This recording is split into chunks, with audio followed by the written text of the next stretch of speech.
location ma ku jirtaa wili cabdiyo koriyo hoosa kugu sheegay markastaba waa kula hadlaa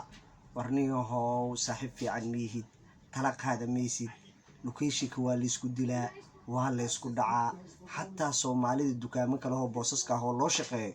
waa boosas ruud ah oo dadka cunsuriyeeyo meeshaas niyo nolol ma taale ka soo dhamaa magaalkan u soo shaqo doono almeena xataa taksiile iska naqsida anoo kaleento ubar iska raaco barada ya shaatigaagu ku cadaana lacag dhabalane waa ka qabsanaysaa hadda 6 kun oo rana ku shaqeysaa 6 kun oo ran lacag miya niyo naftaada dayacuusa hantida adiga ma iskala shaqaalaa ka tahay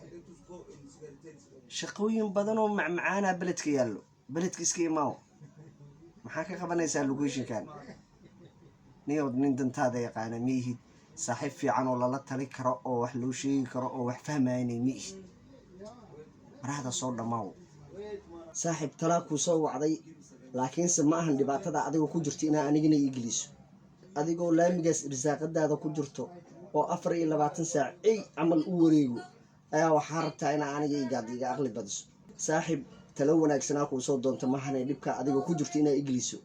kuma soo doonan saaxiibnay magashid ma garad walwalka iyo murugta adiga hadda ku haysato ma rabtaa in aniga igiliiso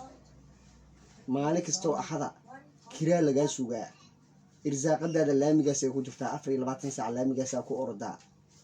maanta hadaadan gaarigaas kicin irsaaqad ma heshid marka niyo location horta ka soo dhamaa waxay dhihin waxa ay dhihi kartaa barada ninkaani nin fiican ma ahan ka tag way dhihi kartaa taladaas waa isii kartaa sharci malihi oo leesin ma haysti